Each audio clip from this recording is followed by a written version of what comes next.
So we've heard a little bit about how we've come from these seeds to these apple trees, where we've come from in the past, from Joanne. And it's good to know where your roots are. It's also essential to check out and recognize what's happening right now and what our challenges are, which Anna has told us about. But what I think is really important, and I feel very pleased to be introducing this part of the lectures, is what's going to matter in the future, what's going to happen from now on. So I'm delighted to introduce a triplet of speakers. And these are chosen from among the younger people amongst us, not we oldies. So I'd like to introduce Sophie Bertaud, Victoria Salvo, and Elizabeth Seashore. And in the spirit of palliative care, they come as an international team from the UK, from Uruguay, and from the USA. They've met for the first time in reality here. They've been meeting and growing into good friends through Zoom over the last year and a half. And they also represent palliative care, psychology, hematology and oncology, and so they have the spirit of teamwork that we all value as well. So Sophie, Victoria, Elizabeth, I look forward on behalf of all of us here to know where we'll be going in the future.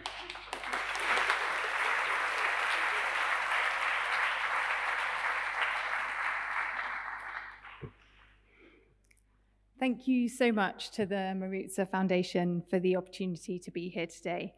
And I have to say, it has been just the biggest joy and privilege to be part of this year's Young Professional Committee for the Congress, working with this wonderful group of women and coming together from different corners of the globe to think together about what the future of paediatric palliative care looks like has been a truly enriching experience. When we first sat down and started to brainstorm ideas about what is on the horizon for children's palliative care, it was actually amazing how aligned our thinking was, and how, despite practicing in very different contexts, from the United Kingdom to Uruguay to the United States, we found that many of the priorities and the challenges we identified for the future we had in common. We acknowledge that especially today, when the world feels perhaps more divided and uncertain than ever. Many of you may have loved ones in places currently affected by war and suffering, and we feel so privileged to be sharing this space together with you to focus on common goals and our shared humanity. We feel collectively that the focus for securing a bright and successful future for paediatric palliative care will rely on these three core elements: caring for everyone, caring for the caregivers, and caring for ourselves. And we're going to speak a little bit more about what we mean by these three concepts now. We all feel passionately that creating care paradigms which address the needs of every individual amongst the populations that we serve is a pressing priority. There has historically perhaps been a lot of lip service paid to diversity, equity, and inclusion within palliative care, but this hasn't always translated into meaningful action. And I think, regrettably, we all feel that in many situations, we continue to offer a very particular westernized model of palliative care, which doesn't take into account the rich array of cultural and value differences amongst the patients and families that we care for. And it's for this reason that we chose to focus our plenary session, which will take place tomorrow afternoon, on diversity, equity, and inclusion in paediatric palliative care. Ultimately, we would like to see the future of paediatric palliative care embrace true diversity, such that our teams and our research priorities should reflect the varied identities and cultural backgrounds of the people we serve. We've seen a recent focus towards the inclusion of minoritized communities in health and medicine, and it's important that this extends to both paediatric palliative care practice and the research literature.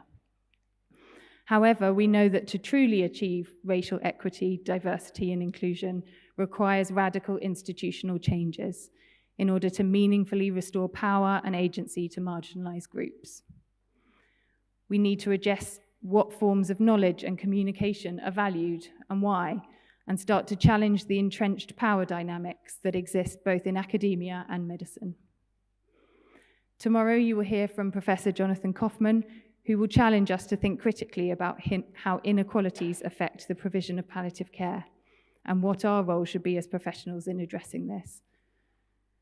We know that, as we've heard today, that paediatric palliative care services are currently grossly inequitable in their provision both globally and within specific countries and regions. And we're very fortunate to be hearing from Professor Julia Downing tomorrow to ponder some of these questions surrounding the challenge of equity in care delivery.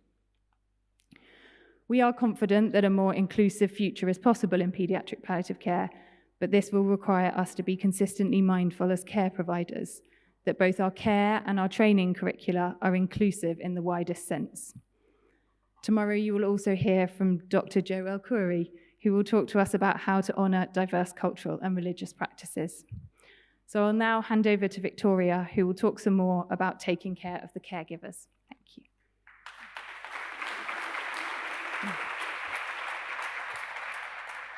Well, so why do we say the future of pediatric palliative care includes caring for each other?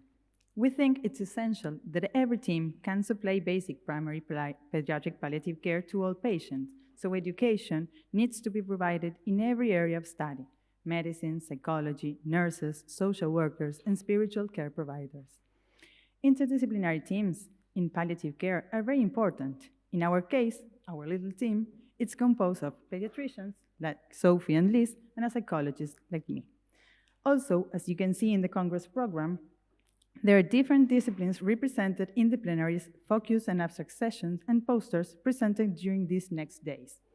So palliative care, it's everyone's responsibility. Of course, as a member of a pediatric palliative care team, we do have more experience. We have been specializing in this area, but a great part of our role is supporting colleagues and other teams when they suffer distress, because we notice everything, every kind of distress. When there are difficulties in communication within and between teams with other caregivers, we are both specialists and non-specialists working under large amounts of stress. So as part of a palliative care team, one of our roles is to support and recognize signs of distress, asking team members how they feel during a difficult situation, listening to each other, and making time as a team. We work to empower interdisciplinary teams to support everyone in their grief.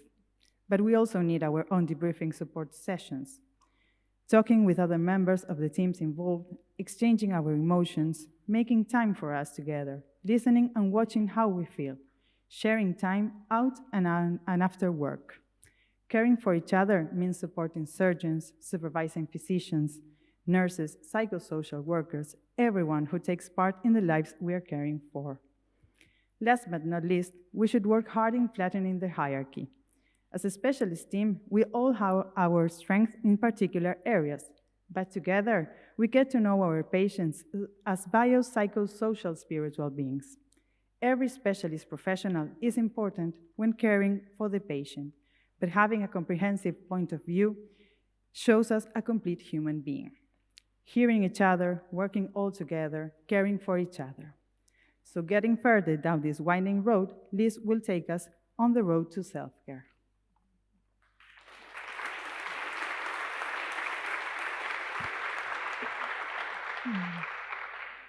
I bet you thought the slide was going to change. It's not. It's just that one slide.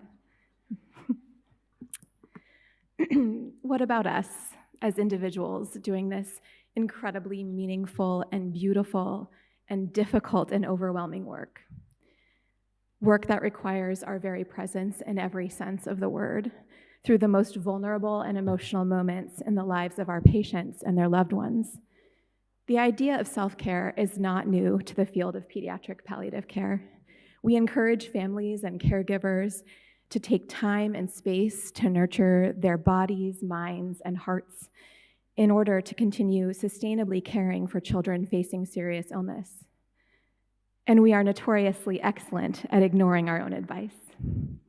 But we must. This work and your gifts of the soul are too precious to ignore. Sophie, Victoria, and I are honored to be surrounded by so many of our mentors in this work, all of whom have empowered us to define self-care in our own way. Tomorrow, Dr. Jared Rubenstein will lead a focus session dedicated to this topic, in which we explore themes of self-compassion and self-discovery, and the importance of boundary setting to create time and space for these practices, all in an effort to create the culture we hope to work in. The principle of self-compassion, as described by educational psychologist Dr. Kristen Neff, involves harnessing 3 critical elements. First, self-kindness, turning the warmth and grace in times of suffering and imperfection that we give so freely to others inward. Second, mindfulness, recognizing and allowing our own feelings of grief without judgment or over-identification with them. And third, connectedness to our shared humanity, remembering that we are not alone in feeling sad and vulnerable and flawed at times. The experience of suffering is a human condition, one that connects us, and that connection can be healing. Our mentors have also helped us to discover our passions and potential in the field of pediatric palliative care. That was a lot of peace. Challenging us to ask ourselves the same questions we ask patients and families at the bedside. What brings you joy? What cultivates meaning in your life? What else are you hoping for? And as we embrace our own goals as the foundation of our palliative care journey, we will shine bright enough to see those passions reflected in others and build our pediatric palliative care community. We've already started. I've been reflecting recently on how many of my encounters with patients and families end with an offering of praise for the deep love and care that they give each other, for their tears shed and emotions shared, for the way they hold fast to hope in the face of unimaginable realities.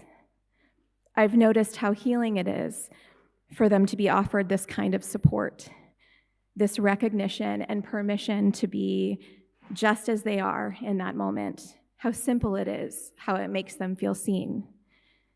So as we come together in this wonderful place to learn and celebrate all that pediatric palliative care is, has been, is, and will be, let us take a moment to offer you the loving praise you give so often to others.